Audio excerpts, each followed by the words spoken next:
মিথ্যা তথ্যে বিশ্ব স্বাস্থ্য সংস্থায় চাকরি ও সূচনা ফাউন্ডেশনের নামে চাপ দিয়ে ২০টি ব্যাংক থেকে ৩৩ কোটি টাকা আদায়ের অভিযোগে ক্ষমতাচ্যুত প্রধানমন্ত্রী শেখ হাসিনার মেয়ে সাইমা ওয়াজেদ পুতুলের নামে পৃথক ২টি মামলা করেছে দুর্নীতি দমন কমিশন।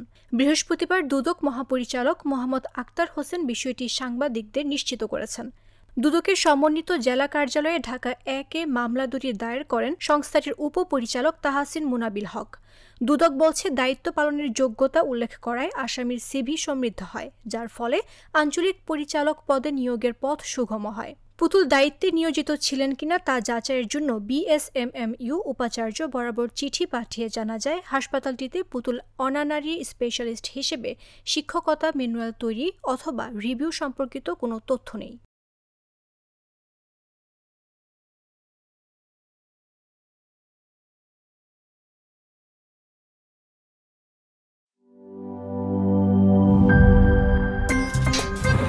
আমার একটা স্মার্ট সিদ্ধান্তে 25% গ্যাসের খরচ কমেছে। ভাবছেন কিভাবে?